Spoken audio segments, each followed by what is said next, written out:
Firman-Mu itu adalah pelita bagi kakiku dan terang bagi jalanku.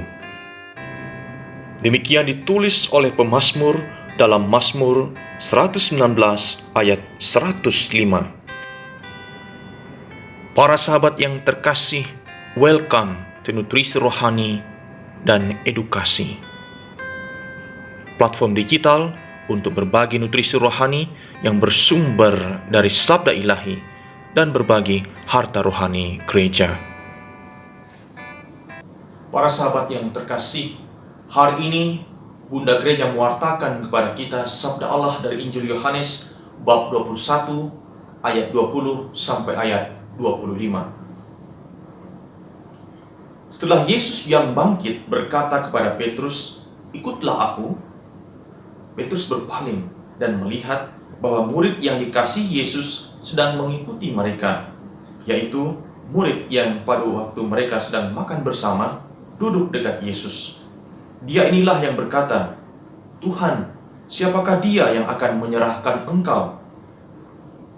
Ketika Petrus melihat murid itu, ia berkata kepada Yesus, "Tuhan, apakah yang akan terjadi dengan dia ini?"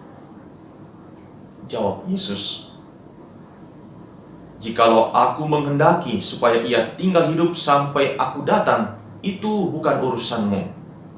Tapi engkau ikutlah aku." Maka tersebarlah kabar di antara saudara-saudara itu bahwa murid itu tidak akan mati. Tapi Yesus tidak mengatakan kepada Petrus bahwa murid itu tidak akan mati, melainkan, "Jikalau aku menghendaki supaya ia tinggal hidup sampai aku datang, itu bukan urusanmu." Dialah murid yang memberi kesaksian tentang semuanya ini dan yang telah menuliskannya, dan kita tahu bahwa kesaksiannya itu benar. Masih banyak hal-hal lain lagi yang diperbuat oleh Yesus, tetapi jikalau semuanya itu harus ditulis satu persatu, maka agaknya dunia ini tidak dapat memuat semua kitab yang harus ditulis itu. Demikianlah Injil Tuhan. Terpujilah Kristus. Para sahabat masih mau ikut Yesus hari ini? Lurus, fokus. Maka kita belajar dari Simon Petrus yang diberikan warning oleh Tuhan Yesus ketika dia bertanya, apa yang akan terjadi dengan dia ini? Petrus menunjuk pada murid yang dikasihi oleh Tuhan. Petrus penasaran. Katanya, ini murid yang paling dikasihi Tuhan. Apa yang akan terjadi? Lalu Tuhan mengatakan, kalau aku mau bahwa dia akan hidup sampai aku datang kembali, Petrus, itu bukan urusanmu. Tetapi engkau ikutlah aku. Para sahabat, mau ikut Yesus? Fokus dan lurus.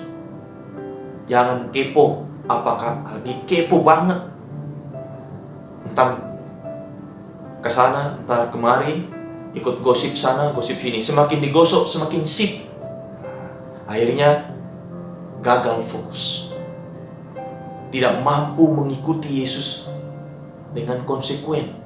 Karena malah peduli dengan banyak orang yang dengan gaya sendiri mengikut Yesus. Maka hari ini kita diingatkan untuk lurus dan fokus mengikut Kristus Sang Juru Selamat. Sehingga kalau kita fokus dan lurus, yakin perjalanan kita lancar, aman, dan tiba di tempat tujuan. Sehingga hari ini kalau kita fokus dan total ikut Yesus, apapun kanan kiri kita ada distraction, ada yang mengganggu kita, ada yang mengganggu konsentrasi kita untuk mengikut Yesus, kita tidak akan terseok-seok, tidak akan tergoda karena kita fokus mau ikut Yesus. Suka atau duka, susah atau gembira, gagal atau sulit situasinya sampai seperti saat ini, atau saat kita menerima kelimpahan berkat, fokus, aku mau ikut Yesus. Maka saya ingat sepenggal lagu ini. Perkenankan saya menyanyikan dengan suara yang pas-pasan. Ku mau ikut Yesus selamanya. Ku mau ikut Yesus selamanya. Meskipun badai silih berganti dalam hidupku, ku tetap ikut Yesus selamanya. Para sahabat, masih setia dan tetap mau ikut Yesus? Fokus dan lurus. Tuhan memberkati kita semua.